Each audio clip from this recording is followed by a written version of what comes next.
Hello and welcome back to the channel. This is Black Prince Gaming and we are back today continuing off our Bhutan game. So if you haven't watched part 1, make sure you check it out.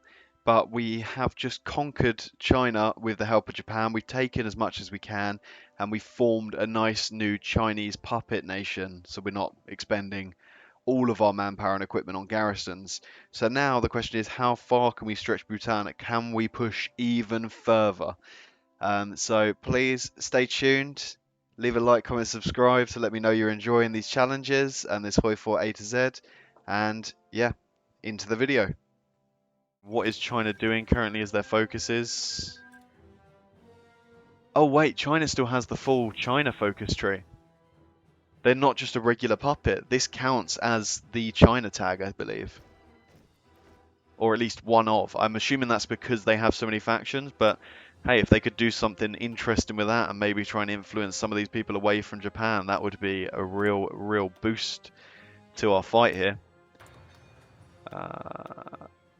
Here we go, 5% recruitable population, which we have very much needed. It's not going to be masses of people that suddenly flood to the field, but at least it's going to be just a little bit more than we currently have. We should be up to 10% of our population, which is still like nowhere near what we're going to need for a proper army, but yeah.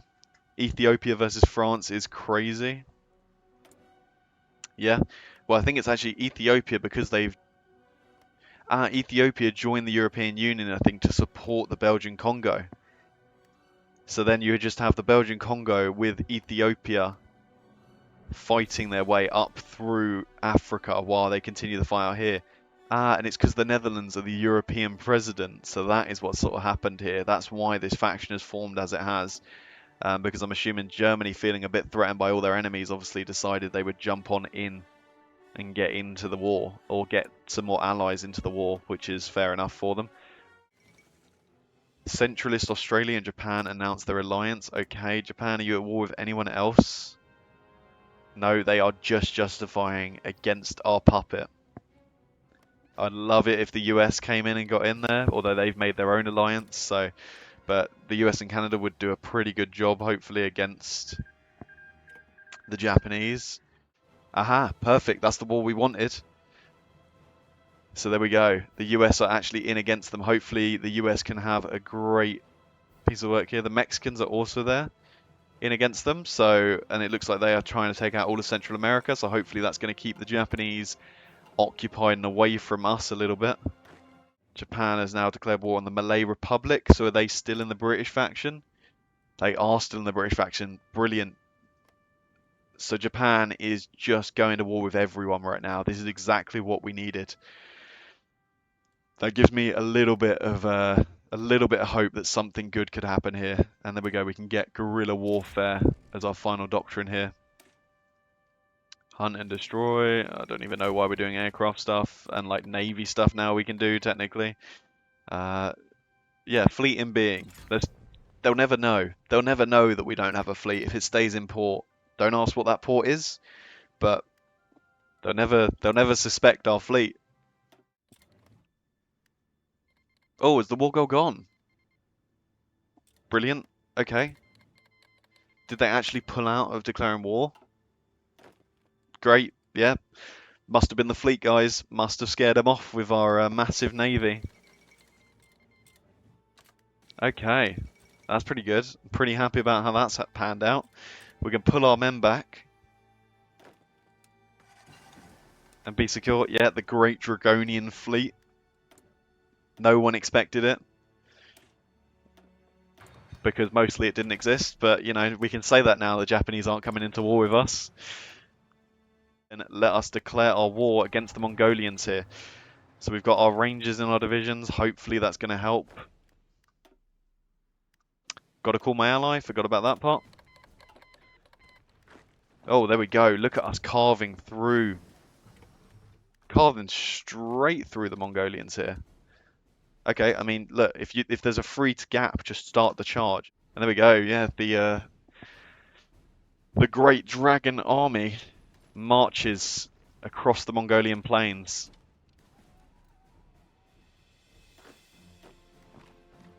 There you go. Let's try and encircle a unit if we can. That would be quite nice.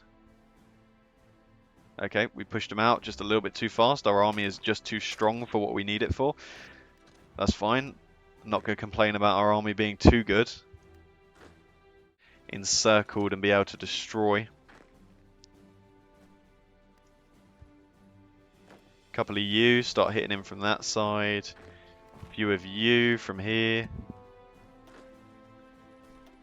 Let's just really hit them hard, fast, and see if we can't crush them out fully. There we go, beautiful. 2 nice little bits of encirclement. You guys continue along. Let's try and get to the other side of these mountains now. Let's get out of the mountains and into the plains where we should just be able to sweep up whatever they've got. So now Japan declares war. How's that happened? They must have had a focus, but I literally never got a warning. It normally should always give you a warning. What? Get a front line going. Hopefully Japan should be distracted elsewhere. Like, we shouldn't be dealing with too many of their units here. Especially because they will have a front line with the Indians here and the Burmese. So this is quite a big front line for them to manage. Oh, okay, that is the war in Europe over and done with. So were the French also fighting? Who are the French at war with? They are not at war with the Japanese, so that is actually a huge issue because that is going to take away some of the support. Although actually they're fighting the Soviet Union on the same side as a lot of our, you know, supposed allies during this war. So like France, wow, France is really doing some Napoleon-style stuff without actually being Napoleon. But yeah, like the war against the Soviet Union, maybe that will come to an end now. That was a war I was looking to potentially get in on, but obviously I can't justify getting in on it when we're currently fighting tooth and nail against the Japanese here. I really hope the US are doing something in the island campaign. No, this is the Marcus Islands. They start with that, but like, you know, if they could take Iwo Jima and then they'd have maybe a good launching point into the Japanese. I mean, I have a feeling the Japanese army are quite occupied.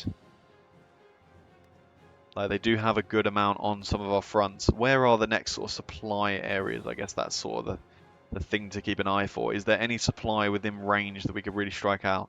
No, we've got such a huge desert with no supply before there's anything. Let's try and crush in. Just keep pushing out, getting some more land where possible. Like, we can even push against Japanese divisions. Like, pure Japanese divisions. I mean, they are in low supply, granted, but, you know, it's still something good. And Japan have declared war against the French as well, so that is great news, because that means there's one more enemy for the Japanese, and one more ally for us. There you go, weakened units that we've just kicked out of a tile. Let's push them back, push them through. Come on, it would be so good if we could start a real snake up through to their supply. And it looks like even the Chinese are starting to push in along some of this front. Oh, although some of it's faltering back, but you know, at least the Chinese hopefully are still holding a lot down here in the south. They are, so that's good. So let's even maybe drag this a bit further, so we're even further north. Just really trying to consolidate our forces, although we are consolidating them in a desert. Maybe not the best of strategies, but you know, we got to try something, I guess. Come on. The fall of Tokyo, hold on. Did the US finally do something? The US are finally doing something. I don't know how good that naval... Oh, is that just the diversion invasion while they pushed into Osaka? Although they have taken a port, so... Oh, and they did take Iwo Jima, so they actually listened to what I said. That's great. Okay, I guess it's just all in now for the war, so I've got 32% of war score, and hopefully a lot of the allies will give stuff to my Chinese puppet. Fighting the battle for Kyoto is happening. Can we get an attaché in here? We can get an attaché in here. We can see what's actually happening. Why would we listen to any of you? Like, I don't care. I don't care. You're all the way down in the Yucatan. Oh, it looks like the Osaka invasion could fall out, although they do have a lot in the port to hold it.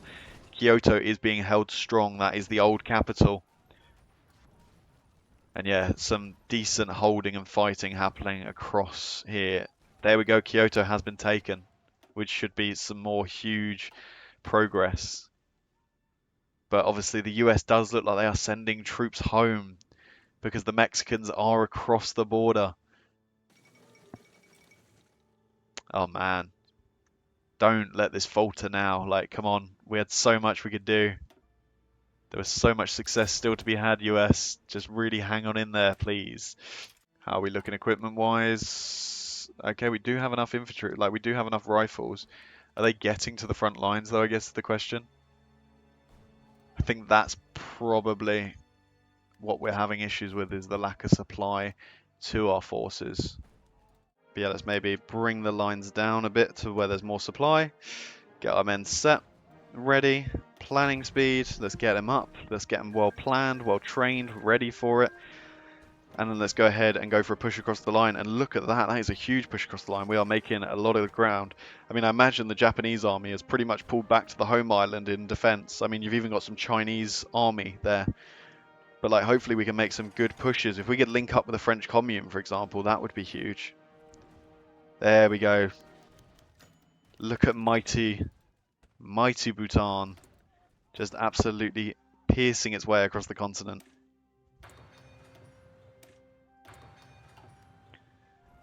There we go. Making gains wherever we can. Logistics wizard for less supply consumption. That is literally the perfect thing you could have picked. And here you could be a... I don't even know. Whatever. Like, there's nothing really you could be that's going to be that helpful or that good for us. There you go. Get round to Chongqing, maybe.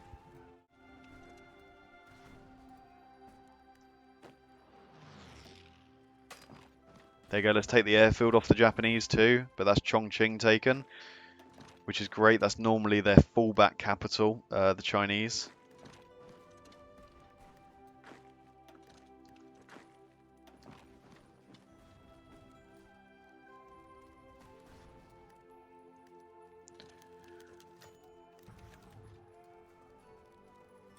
Oh my god, I wish I could just tell them that I don't want to...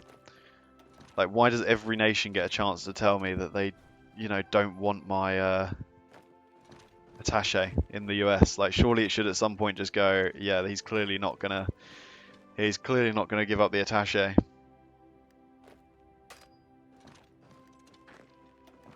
Perfect.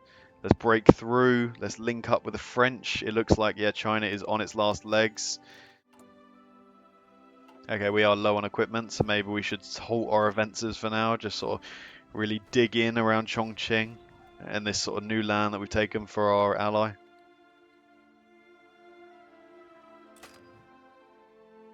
Come on.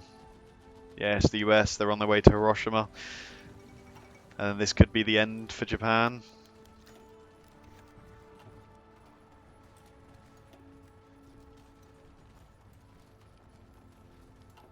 It literally is going to come down to a few more cities. Like, there we go, that's another city taken. Japan is 94%. Honestly, Hiroshima could be it. Because that's 20 victory points. Like, US, please push everything you've got at it. Or just move round it. Come on, US. Okay, they've started a naval invasion by Nagasaki. Maybe that could be it. Come on, Japan, just capitulate. Just give up. Just let it be over. Oh god, the US are losing more troops. Come on, end the war. They're literally the only major left. Like, US, you need to just put everything into this. Although, actually, I have some convoys. I do have some convoys. Although, how would I get to the sea? I guess we would need to ask military access of a lot of these guys. Could we ask military access of you, actually? We can. Okay, we're sending the army on a trip because we need this war over. Go on, my mighty Bhutan legions. Away you go. Pray they don't all get sunk. Hopefully the US has a pretty good naval hold over the region. 0 and 0%, so that's a good sign at least that the Japanese Navy is probably absolutely devastated.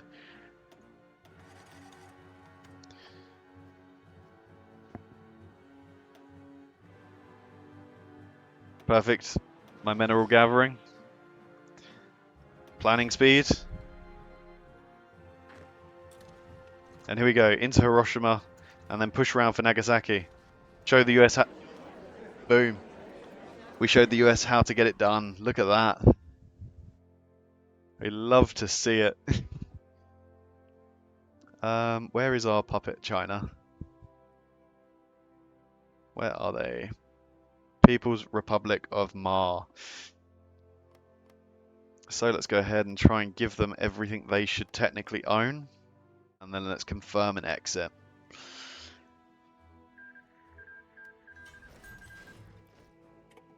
And there we go. And then sneakily, let's quickly do it. So we were actually given all that land to ourselves. And there we go, we got the Union of Red Dragons. Look at us there on the map.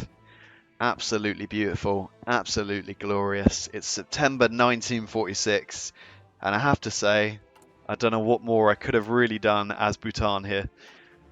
We managed to push out, take Tibet, fight the Chinese United Front and take some land there. Then we fought the Japanese, and look at the beautiful empire we've ended up with. I mean, this is a horrendous world we're leaving here. Like, look at Napoleonic communist France that has basically formed in Europe and has control. We then have the decolonized British. We have an absolutely super US. Oh, actually, the US didn't get as much as I thought, although they've taken a lot of Central America and puppeted that. So, and they're about to finish off the Mexicans. They will gain some more out of that. But yeah, a crazy world. Oh, maybe they fought to give independence to Xinjiang. I don't know why Xinjiang and not Manchuria, considering the land they hold. So that is it. We have our Union of Red Dragons. It's a beautiful nation. We've taken over loads of China. We have a lot of manpower now. We have really developed ourselves. So thank you so much for watching. Please leave a like, comment, subscribe down below. And, you know, check out the YouTube channel if you haven't. And check out the Twitch if you haven't. But yeah, I hope to see you in the next video. Bye-bye.